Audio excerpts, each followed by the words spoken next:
ಮೈಸೂರಿನ ಸಾಹಿತಿ ಹಾಗೂ ಪತ್ರಕರ್ತೆ ಶ್ರೀಮತಿ ಮನಾ ಲತಾ ಮೋಹನ್ ಸಾರಥ್ಯದ ಇದು ಜನಮನ ಟಿವಿ ಕನ್ನಡದ ಕೌಟುಂಬಿಕ ವಾಹಿನಿ.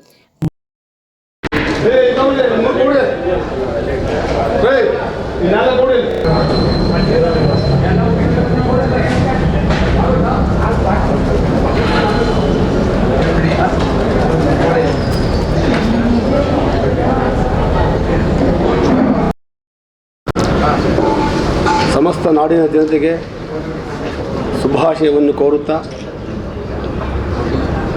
ನಿಮ್ಮೆಲ್ಲರಿಗೂ ವೇದ್ಯವಾದಂಥ ವಿಷಯ, ಪ್ರತಿ ವರ್ಷ ನೂತನ ವರ್ಷಾರಂಭದ ಪ್ರಯುಕ್ತ ಮೈಸೂರಿನ ವಿಜಯನಗರದ ಯೋಗಾನಂದ ಸ್ವಾಮಿ ದೇವಸ್ಥಾನದಲ್ಲಿ ಪರಮಪೂಜ್ಯ ಭಾಷ್ಯಂ ಸ್ವಾಮೀಜಿಯವರು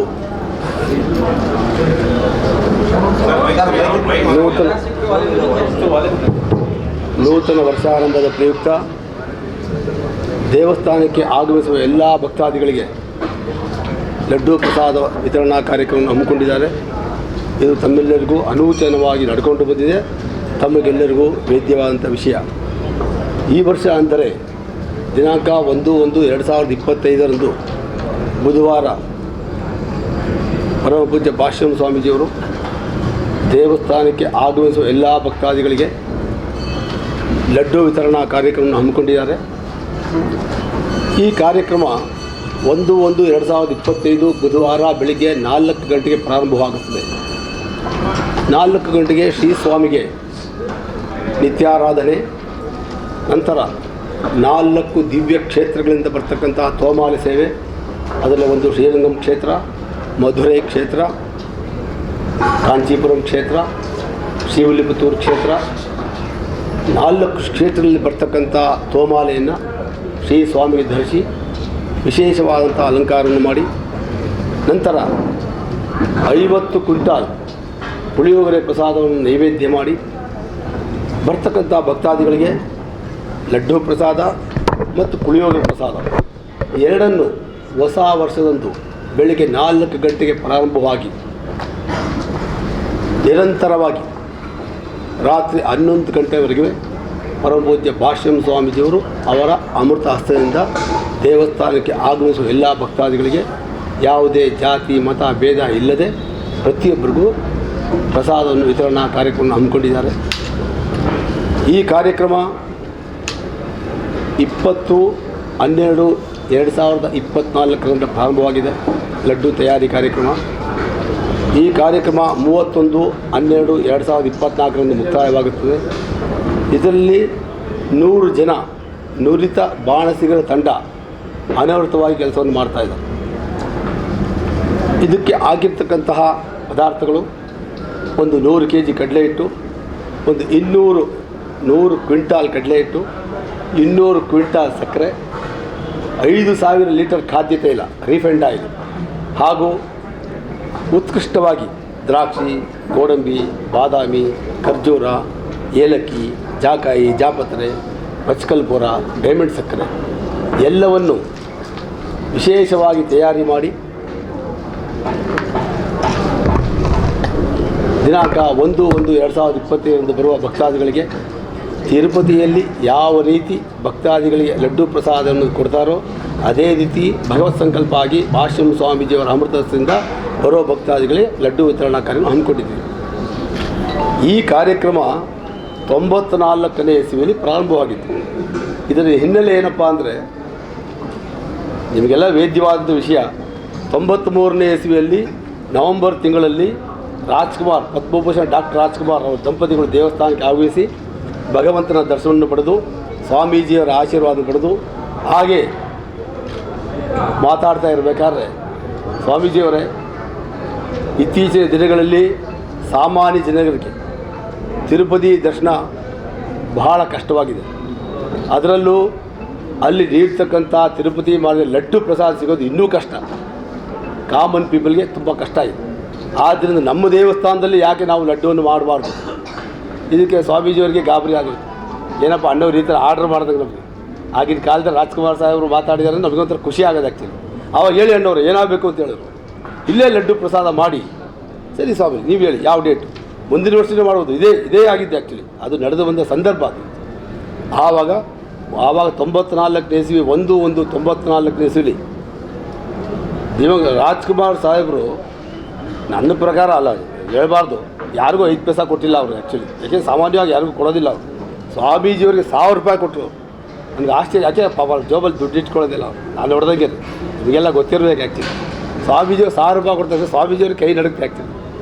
ಅಣ್ಣವ್ರು ಹೇಳಿದ್ದಾರೆ ಅವರು ಆದೇಶ ಪಾಲಿಸಬೇಕು ಅಂತೇಳಿ 94ನೇ ಇಸ್ವಿಲಿ 4 ಜನ ಬಾಣಸಿಗರ ತಂಡ ತಿರುಪತಿಯಿಂದ ಕರೆಸಿ 1000 ಲಡ್ಡುವನ್ನು ಮಾಡೋದು. ಆಗಿನ ಕಾಲದಲ್ಲಿ 1000 ರೂಪಾಯಿಗೆ 1000 ಲಡ್ಡು ಬರ್ತಾಯಿತ್ತು.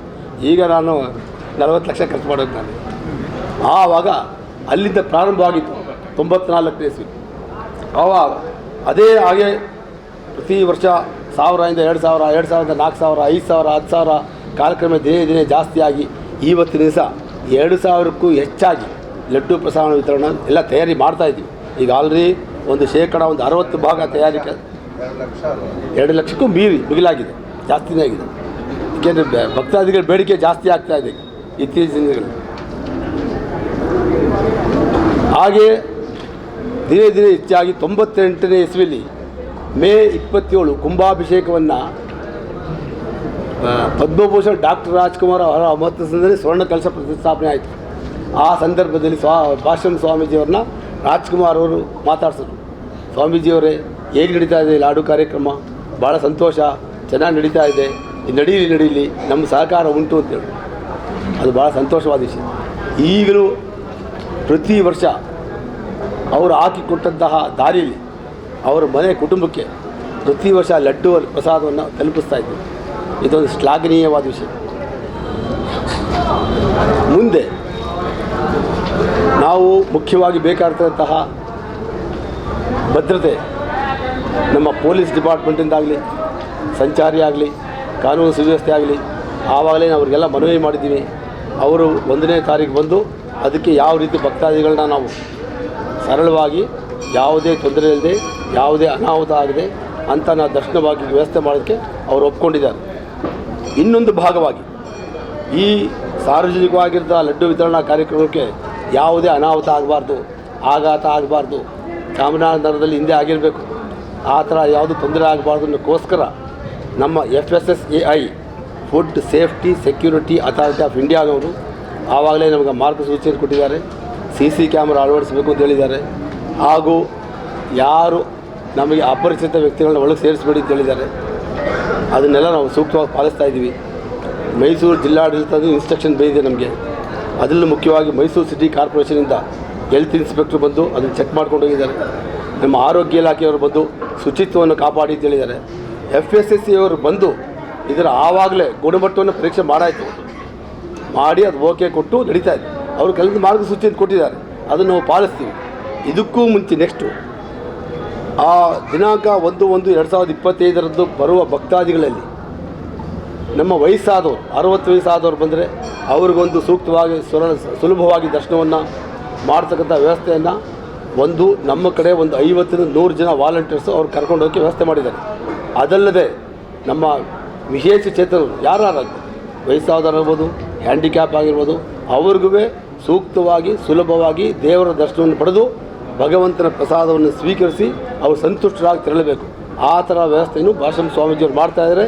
ನಮ್ಮ ದೇವಸ್ಥಾನದ ಮಂಡಳಿಯಿಂದ ನಾವು ವ್ಯವಸ್ಥೆ ಮಾಡ್ತೀವಿ. ನಾವು ಇದು ಮಾಡ್ತಕ್ಕಂಥ ಮುಖ್ಯ ಉದ್ದೇಶ ಲೋಕ ಕಲ್ಯಾಣಾರ್ಥವಾಗಿ ಯಾವುದೇ ಜಾತಿ ಮತ ಭೇದ ಇಲ್ಲದೆ ಹೊಸ ವರ್ಷ ಎಲ್ಲ ಭಕ್ತಾದಿಗಳು ಸುಖ ಸಂತೋಷ ನೆಮ್ಮದಿ ಆಯುಸ್ಸು ಆರೋಗ್ಯ ಐಶ್ವರ್ಯ ಈಗಿನ ಕಾಲದಲ್ಲಿ ಮುಖ್ಯವಾಗಿ ಬೇಕಾಗಿರುತ್ತೆ ಆರೋಗ್ಯ ಎಲ್ಲವನ್ನೂ ಆ ಭಗವಂತ ನೀಡಿ ಹೊಸ ವರ್ಷ ಸಂತುಷ್ಟರಾಗಬೇಕು ಅನ್ನೋ ಭಕ್ತಿಯಿಂದ ನಾವು ಈ ಕಾರ್ಯಕ್ರಮ ಮಾಡ್ತಾಯಿದ್ವಿ.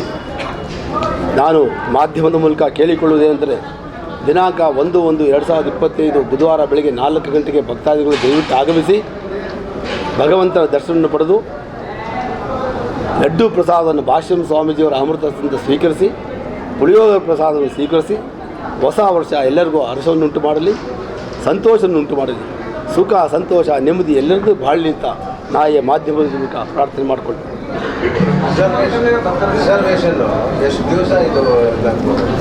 ಇದು ಪ್ರಿಸರ್ವೇಷನ್ ನಾವು ಆ್ಯಕ್ಚುಲಿ ಒಂದು 12 ದಿವಸ ಇಡ್ಬೋದು. 15 ದಿವಸ ಕೊಟ್ಟಿದ್ದಾರೆ, 12 ದಿವಸ. ಬಟ್ ನಮಗೆ 8 ದಿವಸದಲ್ಲೇ ಮುಗಿದೋಗುತ್ತೆ. 8 ದಿವಸ ಸಾಕು.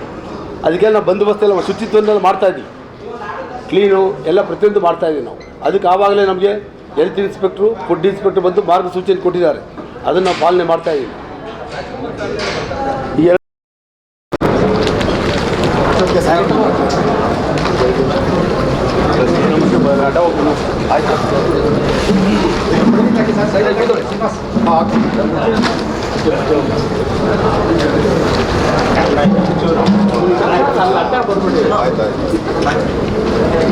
ಸ್ವಲ್ಪ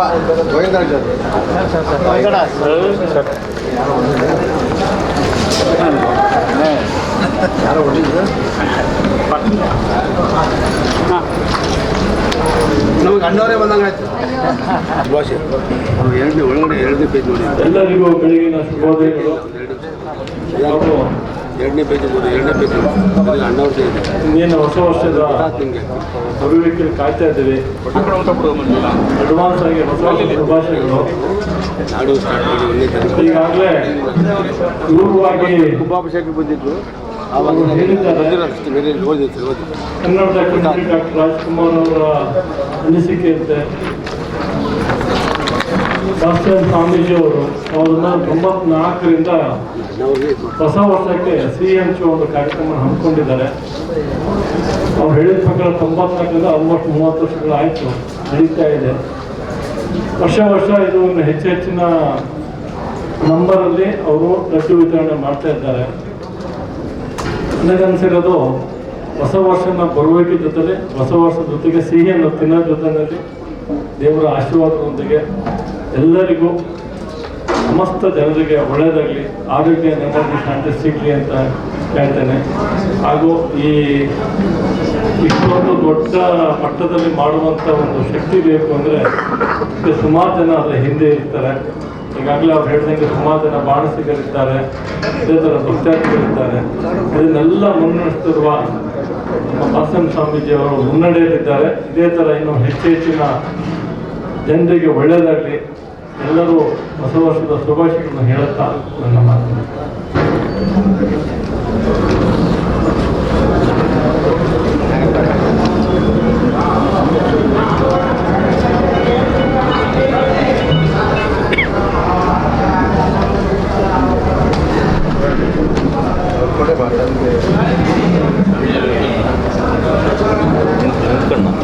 ಕೂತ್ಕೊಳ್ಳಿ, ಒಂದು ನಿಮಿಷ ಕಟ್ ಮಾಡಿ. ಎಲ್ಲೋಗ ಆ ಕಡೆ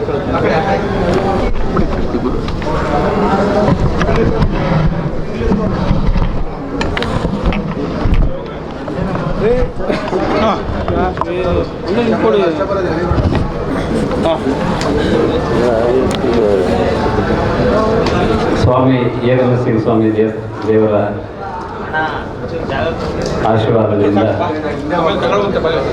ನಿಮ್ಮೆಲ್ಲರಿಗೂ ನಮಸ್ಕಾರ ಮಾಡ್ತಾ ಇವತ್ತಿನ ಈ ಕಾರ್ಯಕ್ರಮಕ್ಕೆ ನಮ್ಮ ಗುರುಗಳಾದ ದಾಸೇನ್ ಸ್ವಾಮೀಜಿಯವರು ಮತ್ತು ಅವರ ಸಹೋದರಾದ ಕೃಷ್ಣ ಸೀನಣ್ಣವರು ಇವತ್ತು ವಿಶೇಷವಾಗಿ ಹೊಸ ವರ್ಷದ ಶುಭ ಆರಂಭದ ಸಮಯದಲ್ಲಿ ಈ ಒಂದು ತಿರುಪತಿ ಪ್ರಸಾದ ಥರನೇ ಇರ್ತಕ್ಕಂಥ ಒಂದು ಈ ಲಡ್ಡು ಪ್ರಸಾದವನ್ನು ಜನಗಳಿಗೆ ಹಂಚಿಕೆ ಮಾಡುವ ಒಂದು ಪ್ರವೃತ್ತಿಯನ್ನು ಆ ಕಾಲದಿಂದ ಮಾಡ್ಕೊಂಬಂದಿದ್ದಾರೆ.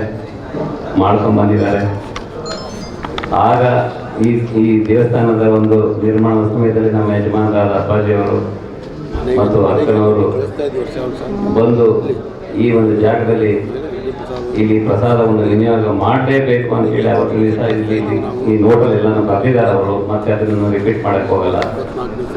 ತುಂಬ ವರ್ಷ ಅವರು ನೀಡ್ತಕ್ಕಂಥ ಈ ಕೈಂಕರ್ಯಗಳು, ಈ ಸ್ವಾಮಿ ಪೂಜೆ ಮತ್ತು ಹೋಮ ನಿಜವಾಗಿ ಎಲ್ಲೂ ನೋಡಿಲ್ಲ ನಾವು ಈ ಥರ ಹೋಮನ. ಪ್ರತಿ 2 ವರ್ಷಕ್ಕೆ 2 ಹೋಮ ಪ್ರದರ್ಶನ ಮಾಡ್ತಾರೆ ಸ್ವಾಮಿಗಳು. ಒಂದು ಹೋಮಕ್ಕೂ ಇದುವರೆಗೂ ನಾನು ಸುಮಾರು ಹೆಚ್ಚು ಕಮ್ಮಿ ನನಗೆ ತಿಳಿದ ಮಟ್ಟಿಗೆ ಒಂದು 35 ವರ್ಷಗಳಿಂದನೂ ಕೂಡ ಒಂದು ಹೋಮ ನಾನು ಮಿಸ್ ಮಾಡಲ್ಲ. ಪ್ರತಿ 2 ವರ್ಷದ 2 ಹೋಮಕ್ಕೂ ಬಂದು ಆ ದೇವರ ಕೃಪೆಗೆ ನಮ್ಮ ದಾಸೇನ್ ಸ್ವಾಮೀಜಿಯವರ ಒಂದು ಕೃಪೆಯಿಂದ ಅವರ ಆಶೀರ್ವಾದ ಮತ್ತು ದೇವರ ಆಶೀರ್ವಾದ ತಗೊಂಡು ನಾನು ಹೋಗ್ತಾನೆ ಇದ್ದೀನಿ. ಅದೇ ಥರ ಅವತ್ತು ಏನಿತ್ತು ಇವತ್ತು ಅದೇ ಥರ ನಡ್ಕೊಂಡು ಹೋಗ್ತಾ ಇದೆ. ಈ ದೇವಸ್ಥಾನದಲ್ಲಿ ಎಲ್ಲ ವಿಶೇಷವಾಗಿ ಅಲಂಕಾರ ಆಗ್ಬೋದು, ಪೂಜೆಗಳಾಗ್ಬೋದು ತುಂಬ ವಿಶೇಷವಾಗಿ ನಡೀತಾ ಇದೆ. ಅಮ್ಮವರ ಕಾಲದಲ್ಲೂ ಕೂಡ ಈ ದೇವಸ್ಥಾನ ತುಂಬ ಬರೋರು ತುಂಬ ಈ ಭಗವಂತನ ಮೇಲೆ ಅವ್ರಿಗಿದ್ದಂಥ ಒಂದು ಆಸಕ್ತಿ ಅಷ್ಟಿಷ್ಟಲ್ಲ. ಅದೇ ರೀತಿ ಸ್ವಾಮಿಯವರು ಕೂಡ ಯಾವಾಗಲೂ ಒಂದು ಒಳ್ಳೆ ಆಶೀರ್ವಾದ ಮಾಡ್ತಿದ್ರು. ಆಶೀರ್ವಾದ ತಗೊಳ್ಳೋಕ್ಕೆ ಅಂತ ನಾವು ಬೆಂಗಳೂರಿಂದ ಬಂದು ತಗೊಂಡು ಹೋಗ್ತಾ ಇದ್ವಿ. ಅಷ್ಟು ವಿಶೇಷವಾದ ಈ ಒಂದು ದೇವಸ್ಥಾನ, ಏಳು ನರಸಿಂಹಸ್ವಾಮಿ ದೇವಸ್ಥಾನ, ಇದನ್ನು ನಾವು ಯಾವ ಕಾರಣಕ್ಕೂ ನಾವು ಮರೆಯಲ್ಲ. ನಮ್ಮ ಕುಟುಂಬದ ಮೇಲೆ ನಮ್ಮ ಸ್ವಾಮಿಗಳು ಇಟ್ಟಿದ್ದಂಥ ಪ್ರೀತಿ, ಅವರ ಅಣ್ಣ ತಮ್ಮರು ಎಲ್ಲರೂ ಇಟ್ಟಿದ್ದಂಥ ಪ್ರೀತಿ ನಾವು ಯಾವತ್ತೂ ಮರೆಯೋಕ್ಕಾಗೋದೂ ಇಲ್ಲ. ತುಂಬ ಈ ದೇವರ ಒಂದು ಕೃಪೆ ನಮ್ಮ ಕುಟುಂಬದ ಮೇಲಿದೆ. ತುಂಬ ಯಾವಾಗಲೂ ನಾವು ಬಂದು ಹೋಗ್ತಾ ಇರ್ತೀವಿ ಈ ದೇವಸ್ಥಾನಕ್ಕೆ. ಇವತ್ತು ಈ ಹೊಸ ವರ್ಷದ ಶುಭ ಆರಂಭದಲ್ಲಿ ಎಲ್ಲ ಭಕ್ತಾದಿಗಳಿಗೆ ಅವರು ಈ ಒಂದು ಪ್ರಸಾದವನ್ನು ಹಂಚಿಕೆಯನ್ನು ಮಾಡ್ತಾ ಇದ್ದಾರೆ. ಆ ಒಂದು ನಿಜವಾಗಿ ಅದು ನೋಡೋಕ್ಕೆ ಒಂದು ಕಣ್ಣು ಸಾಕ್ತಾ ಇಲ್ಲ, ಅಷ್ಟು ಜೋರಾಗಿ 2 ಲಕ್ಷ ಲಡ್ಡುಗಳನ್ನ ಮಾಡಿ ಪ್ರಸಾದ ವಿನಿಯೋಗ ಮಾಡ್ತಾ ಇದ್ದಾರೆ. ಇದು ಎಲ್ಲೂ ನಾನು ನೋಡಿಲ್ಲ, ನಾನು ಕೇಳಿಲ್ಲ. ಇಂಥ ಒಂದು ಸನ್ನಿಧಿಯಲ್ಲಿ ಇಂಥ ಒಂದು ಪ್ರಸಾದವನ್ನು ಕೊಟ್ಕೊಂಡು ಬರ್ತಾ ಇದ್ದಾರೆ ಅಂದರೆ ನಿಜವಾಗಿ ಅವ್ರಿಗೂ ದೇವರು ಅವ್ರಿಗೂ ಕೊಟ್ಟಿರ್ತಕ್ಕಂಥ ಒಂದು ಏನು ಆಶೀರ್ವಾದ ಇದೆ, ಅದು ನಿಜವಾಗಿ ನಡ್ಕೊಂಡು ಹೋಗ್ತಾ ಇದೆ. ಇನ್ನೆಲ್ಲ ಮಹಾ ಜನರು ಅದನ್ನು ನೆನೆಸ್ಕೊಂಡು ಹೋಗ್ತಾ ಇದ್ದಾರೆ. ಇದೇ ರೀತಿ ಇನ್ನೂ ಹೆಚ್ಚಿನ ರೀತಿಯಲ್ಲಿ ಸ್ವಾಮಿಗಳಿಗೆ ಭಗವಂತ ಆಯುಸ್ಸು ಆರೋಗ್ಯ ಕೊಡಲಿ, ಅವರ ಆಶೀರ್ವಾದ ನಮಗೂ ಇರಲಿ, ನಿಮ್ಮೇಲೂ ಇರಲಿ ಅಂತ ಹೇಳ್ತಾ ಇರ್ತೀನಿ. ಹೇಳಿ ಮತ್ತೊಮ್ಮೆ ಈ ಒಂದು ಸಮಾರಂಭಕ್ಕೆ, ಈ ಒಂದು ವಿಶೇಷವಾದ ದಿನಕ್ಕೆ ನಮ್ಮನ್ನು ಕರೆಸಿ ಈ ಜಾಗದಲ್ಲಿ ನಿಂತು ದೇವರ ಆಶೀರ್ವಾದ ಮತ್ತು ಸ್ವಾಮಿಗಳ ಆಶೀರ್ವಾದ ನಿಮ್ಮೆಲ್ಲರ ಪ್ರೀತಿ ಕಳಿಸ್ಲಿಕ್ಕೆ ಅವಕಾಶ ಮಾಡಿಕೊಂಡಂಥ ನಮ್ಮ ಗುರುಗಳಿಗೆ ನಮಸ್ತೆ ಮಾಡ್ತಾ, ಭಗವಂತನಲ್ಲಿ ನಮ್ಮೆಲ್ಲರಿಗೂ ಆಶೀರ್ವಾದ ಮಾಡಲಿ ಭಗವಂತ ಅಂತ ಹೇಳ್ಕೊಂಡು ಈ ಎಲ್ಲ ಜನತೆಗೆ ಇದೇ ರೀತಿ ವರ್ಷ ಮಾಡ್ಕೊಂಡು ಹೋಗಲಿ. ಇನ್ನೂ ಹೆಚ್ಚಿನ ರೀತಿಯಲ್ಲಿ ಅವ್ರಿಗೆ ಭಗವಂತ ಎಲ್ಲ ಥರದ ಸೌಲಭ್ಯಗಳನ್ನ ಕೊಟ್ಟು ಒಳ್ಳೇದು ಮಾಡಲಿ ಅಂತ ಹೇಳ್ಕೊಂಡು ಹೇಳಕ್ಕೆ ಇಷ್ಟಪಡ್ತೀನಿ. ಇದನ್ನು ನಮ್ಮ ಯಜಮಾನರು ತುಂಬ ಭಕ್ತಿಯಿಂದ ಯಾವಾಗಲೂ ಇಲ್ಲಿ ಬರೋರು, ಬಂದು ಏನೂ ಗೊತ್ತಿಲ್ಲ ನನಗೆ ಈ ಜಾಗದ ಮಹಿಮೆನ ಏನೋ ಸ್ವಾಮಿಗಳ ಆಶೀರ್ವಾದದಿಂದ ಬಂದು ಈ ಸೇವೆ ಮಾಡ್ಕೊಂಡು ಹೋಗ್ತಾ ಇದ್ರು. ಅಮ್ಮವರು ಕೂಡ, ಅಪ್ಪಾಜಿಯವರು ಕೂಡ. ಈಗ ಅಮ್ಮ ಅಪ್ಪಾಜಿ ಇದ್ದರೂ ಕೂಡ ನಾನು ಪ್ರತಿ ವರ್ಷ ಬಂದು ಇಲ್ಲಿ ಸ್ವಾಮಿಯ ದರ್ಶನ ಪಡೆದು ಸ್ವಾಮಿಗಳ ಆಶೀರ್ವಾದ ತಗೊಂಡು ಹೋಗ್ತಾ ಇದ್ದೀನಿ. ಮತ್ತು ಇದೇ ರೀತಿ ನಡ್ಕೊಂಡು ಹೋಗಿ ವರ್ಷ ಅಂತ ಮತ್ತೊಮ್ಮೆ ಹೇಳ್ತಾ ನನ್ನ 2 ಮಾತು ಮುಗಿಸ್ತೀನಿ. ಎಲ್ಲರಿಗೂ ನಮಸ್ಕಾರ.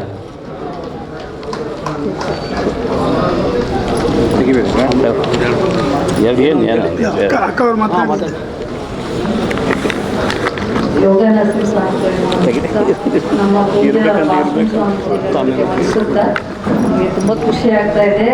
ನಮ್ಮ ತಂದೆಗೆ ತಿರುಪತಿ ಲಾಡು ಅಂದರೆ ತುಂಬ ಪ್ರೀತಿ ಅವ್ರಿಗೆ. ಅವರು 93ನೇ ಇಸ್ವಿಲಿ ಇಲ್ಲಿ ಕುಂಭಾಭಿಷೇಕಕ್ಕೆ ಬಂದು ಅವರೇ ನೆರವೇರಿಸ್ಕೊಟ್ಟಿದ್ರು. ನಾವೆಲ್ಲ ಜೊತೆಯಲ್ಲಿ ಬಂದಿದ್ವಿ. ನಮ್ಮ ಸ್ವಾಮೀಜಿ ಮನೆ ನಮಗೆ ತವ್ರ ಮನೆ ಇದ್ದಾಗೆ.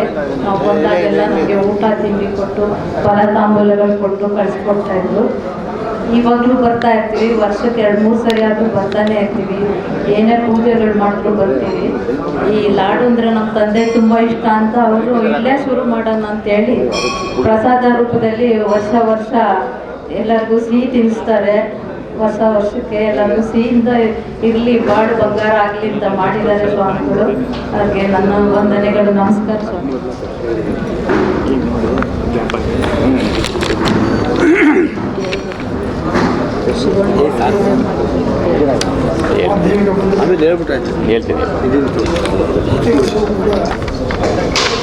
ಯಾವುದೋ ಒಂದು ದೈವಾನುಗ್ರಹ ನಾವು ಅರ್ಥ ಸೇರ್ತಾ ಇದ್ದೀವಿ. ಹೊಸ ವರ್ಷದ ಶುಭಾಶಯಗಳು ಹೇಳಬೇಕಂದ್ರೆ 2025 ಆರಂಭವಾಗಿದ್ದಂಥ 1994 ಅಲ್ಲಿಂದ ಇಲ್ಲಿಯವರೆಗೆ ಸುಮಾರು ಅನುಚಾರ ಬರ್ತಕ್ಕಂಥ ಭಕ್ತಾದಿಗಳಿಂದ ಪ್ರಸಾದ ವಿತರಣೆ ಕಾರ್ಯಕ್ರಮವನ್ನು ಈ ದೇವಸ್ಥಾನದ ವತಿಯಿಂದ ಹಮ್ಮಿಕೊಂಡು ಬರ್ತಾರೆ. ಆದರೆ 1/1/2025 ಹೊಸ ವರ್ಷ ಕೇವಲ ಕ್ರೈಸ್ತ ವರ್ಷ. ಇದು ಎಲ್ಲರಿಗೂ ವಿಶ್ವಕ್ಕೆ ವರ್ಷ. ಈ ದೇವಸ್ಥಾನದಲ್ಲಿ ಪೌರ್ಣಮಾನ ಯುಗಾದಿ ಆಗಲಿ, ಚಾಂದ್ರಮಾನ ಯುಗಾದಿ ಆಗಲಿ, ಕ್ರೈಸ್ತ ವರ್ಷ ಆರಂಭವಾಗಲಿ, ಪ್ರತಿಯೊಂದೂ ಕೂಡ ನಡೆಯತಕ್ಕಂಥ ಒಂದು ಹೊಸ ಬೆಳಕಿದೆ. ಆರಂಭವಾಗಿ ಮುಖ್ಯ ಕಾರಣೀಭೂತವಾಗಿರ್ತಕ್ಕಂಥ ಕರ್ನಾಟಕದ 6 ಕೋಟಿ ಕನ್ನಡಿಗರ ಹೃದಯ ಸ್ಪರ್ಶಿಯ ನಮ್ಮನ್ನು ಅರಗಿರ್ತಕ್ಕಂಥ ದೈವಾಧೀನರಾಗಿರ್ತಕ್ಕಂಥ ಹೃದಯ ಸ್ಪರ್ಶಿಯಾಗಿರ್ತಕ್ಕಂಥ ಈ ಜಾಗಕ್ಕೆ ಪಾದ ಸ್ಪರ್ಶವನ್ನು ಮಾಡಿರ್ತಕ್ಕಂಥ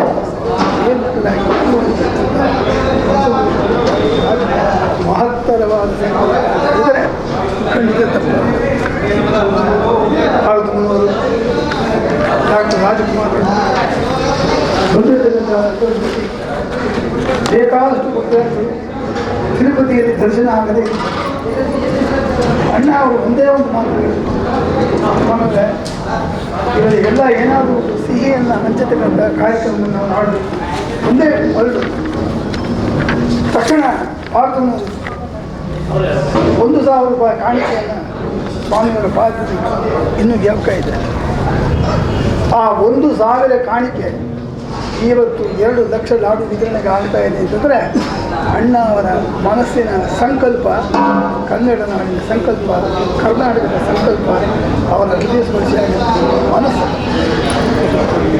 ಇವತ್ತು ಅನುಚಾನವಾಗಿ ನಡೆದುಕೊಂಡು ಬಂದಿರ್ತಕ್ಕಂಥ ದಿವಸದಲ್ಲಿ ಕೇವಲ ನಾಡು ವಿಜೃಂಭಣೆಯಲ್ಲ, ಧಾರ್ಮಿಕ ವಿಧಿ ಪರಂಪರೆ ಮುಖ್ಯವಾಗಿದೆ. ಈ ದೇವಸ್ಥಾನದಲ್ಲಿ ಯೋಗಾಸನ ಮಹತ್ತರವಾಗಿರ್ತಕ್ಕಂಥ ಯೋಗ ದೊರಕದೇ ದೊರಕತಕ್ಕಂಥದ್ದಕ್ಕೆ ಯೋಗ ಎಂಬತಕ್ಕಂಥ ಕ್ಷೇಮ ಅಂತಂದರೆ ಕಾಪಾಡ್ತಕ್ಕಂಥ ಯೋಗ ಮತ್ತು ಕ್ಷೇಮ ಎರಡೂ ಕೂಡ ಹೊಸ ವರ್ಷಕ್ಕೆ ದೊರಕಲಿ ಎಂಬತಕ್ಕಂಥ ಅಭಿಪ್ರಾಯ. ಸ್ವಾಮಿಗೆ ಆವತ್ತು ಅಭಿಷೇಕ ಪರಿಸರವಾಗಿ ವಿಶೇಷವಾಗಿರ್ತಕ್ಕಂಥ ಅಲಂಕಾರಗಳನ್ನು ಮಾಡಿ ವೈಷ್ಣವ ಕ್ಷೇತ್ರದಲ್ಲಿ ಮುಖ್ಯವಾಗಿರ್ತಕ್ಕಂಥ 4 ಕ್ಷೇತ್ರ, ಶ್ರೀರಂಗ ಕ್ಷೇತ್ರ, ಕಂಚಿ ಕ್ಷೇತ್ರ, ತಿರುಪತಿ ಕ್ಷೇತ್ರ, ಮೇಲುಕೋಟೆ ಕ್ಷೇತ್ರ, ಎಲ್ಲ ಜಾಗದಲ್ಲೂ ಕೂಡ ಹೂವಿನ ಮಾಲೆಯನ್ನು ಧರಿಸಿ ಸ್ವಾಮಿಗೆ ವಿಜೃಂಭಣೆಯನ್ನು ಧರಿಸಿ ಪ್ರಸಾದ ರೂಪದಲ್ಲಿರ್ತಕ್ಕಂಥ ವಿಯೋಗದ ಪ್ರಸಾದವು, ಧಾರ್ಮಿಕ ವಿಧಿ ಪರಂಪರೆಗಳಿಗೆ ಬಂದಿರತಕ್ಕಂಥ ಪ್ರಸಾದವು, ಸಿಹಿಯನ್ನು ಅನುಭವಿಸ್ತಕ್ಕಂಥ ಲಾಡು ಪ್ರಸಾದವು ಮಾಡತಕ್ಕಂಥದ್ದು ಮಹತ್ತರವಾದ. ಹೋದ ವರ್ಷದವರೆಗೆ ಮಾಧ್ಯಮಿಕ ಪ್ರತಿನಿಧಿಗಳ ಒಂದು ಗಂಡಿರಲಿಂದ ಉತ್ತುಂಗ ಶಿಖರಪ್ರಾಯವಾಗಿ ಹೇಳ್ತಾ ಇದೆ. ನಾನು ಕೃತಜ್ಞತಾಪೂರ್ವಕವಾಗಿರ್ತಕ್ಕಂಥ ನಮನವನ್ನು ಎಲ್ಲ ಮಾಧ್ಯಮ ವರ್ಗದವರಿಗೂ ಕೂಡ ನಾನು ಅನ್ನಿಸ್ತಾ ಇದ್ದೇನೆ.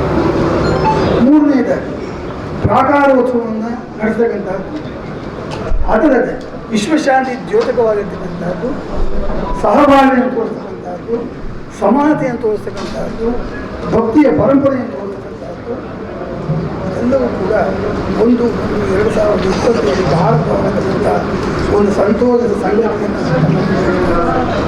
ಅದರಲ್ಲೂ ಕೂಡ ನಮ್ಮ ಅಕ್ಕ ಅವರು ಕೂಡ ಅದೇ ಮಾಡಿಸಿದ್ದಾರೆ, ಅಣ್ಣ ಅವರು ಅದೇ ಮಾಡಿಸಿದ್ದಾರೆ.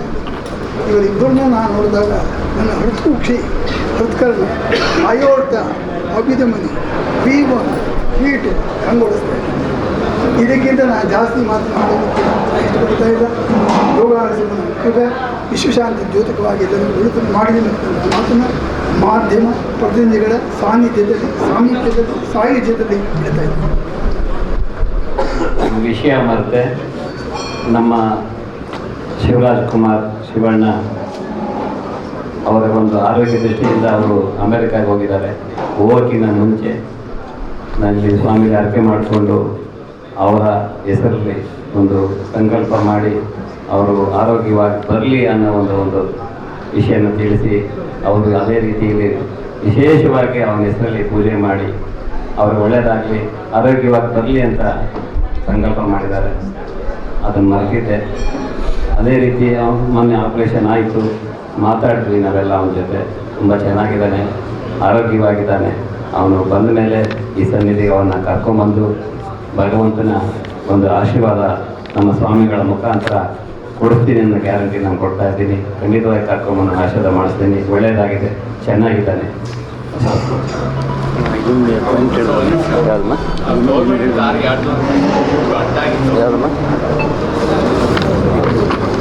ಕಳಿಸ್ತೀನಿ, ಬಿಡ್ತಾನೆ. ನಿಮ್ಮ ಕುಟುಂಬಕ್ಕೆ ಪ್ರತಿ ವರ್ಷ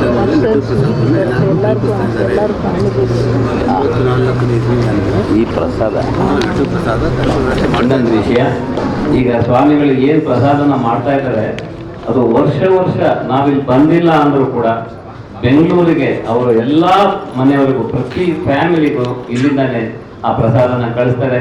ಪ್ರತಿ ಮನೆಗೂ ಹೋಗುತ್ತೆ, ಪ್ರತಿ ವರ್ಷನೂ ಕೂಡ ಕಳಿಸ್ತಾರೆ. ನಿಜವಾಗಿ ಅದೊಂದು ತುಂಬ ವಿಶೇಷವಾದ ವಿಷಯ, ಅದನ್ನು ನಾನು ಯಾವತ್ತೂ ಮರೆಯೋಕ್ಕಾಗಲ್ಲ. ಅದೇ ನೋಡಲಿಲ್ಲ ಅದನ್ನು. ನಮಸ್ಕಾರ. ಇವತ್ತು ಭಾಷಣ ಸ್ವಾಮೀಜಿಯವರ ಈ ಒಂದು ಸನ್ನಿಧಿಲಿ, ಯೋಗನರಸಿಂಹ ಸ್ವಾಮಿ ದೇವಸ್ಥಾನದ ಈ ಒಂದು ಸನ್ನಿಧಿಲಿ ಅವರ ಒಂದು ವರ್ಷ ಹೊಸ ವರ್ಷಕ್ಕೆ ಅವರು ಮಾಡ್ತಾ ಇರ್ತಕ್ಕಂಥ ಈ ಒಂದು ಲಾಡು ಪ್ರಸಾದನ ನೋಡೋಕ್ಕೆ ಎರಡು ಕಣ್ಣು ಸಾಲ್ತಾ ಇಲ್ಲ. ವರ್ಷ ಅವ್ರು ತುಂಬ ಇದೇ ರೀತಿ ವಿಜೃಂಭಣೆಯಿಂದ ಈ ವರ್ಷ 2 ಲಕ್ಷ ಲಾಡು ಮಾಡಿದಾರಂತೆ. ತುಂಬ ಅದು ಹೇಗೆ ಅದನ್ನು ವರ್ಣಿಸ್ಬೇಕು ಅಂತ ಗೊತ್ತಾಗ್ತಾ ಇಲ್ಲ. ಆ ಭಗವಂತನ ಆಶೀರ್ವಾದ ಪ್ರತಿಯೊಬ್ಬರ ಮೇಲೂ ಇರಲಿ ಅಂತ ಹೇಳಿ ಅವರು ಸಂಕಲ್ಪ ಮಾಡಿಕೊಂಡು ಎಲ್ಲರಿಗೂ ಒಂದು ಪ್ರಸಾದನ ಹಂಚೋ ಒಂದು ಕಾರ್ಯಕ್ರಮ ಇಟ್ಕೊಂಡಿದ್ದಾರೆ. ಇದನ್ನು ಶುರು ಮಾಡಲಿಕ್ಕೆ ಒಂದು ಫಸ್ಟ್ ಶುರು ಮಾಡಿಸಿದ್ದೆ ನಮ್ಮ ಯಜಮಾನರು ಮತ್ತು ನಮ್ಮ ಅಕ್ಕ ಅವರು ಅವತ್ತು ಮಾಡಿಕೊಟ್ಟ ಅವತ್ತು ಹೇಳಿದಂಥ ಒಂದು ಮಾತು ಇವತ್ತಿನವರೆಗೂ ಸ್ವಾಮಿಗಳು ಅದನ್ನು ವರ್ಷ ಅಭಿವೃದ್ಧಿ ಇನ್ನೂ ವೃದ್ಧಿಯಾಗಿ ಮಾಡ್ಕೊಂಡು ಹೋಗ್ತಾ ಇದ್ದಾರೆ. ಇನ್ನು ಮುಂದೆ ಇದಕ್ಕಿಂತ ಹೆಚ್ಚಿನ ರೀತಿಯಲ್ಲಿ ಮಾಡುವಂಥ ಶಕ್ತಿ ಆ ಯೋಗನರಸಿಂಹಸ್ವಾಮಿ ಅವರ ಕರುಣಿಸಿ ಕೇಳಿ ನಾನು ಮಾತು ಮುಗಿಸ್ತೀನಿ.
ಕ್ಷೇತ್ರದಲ್ಲಿ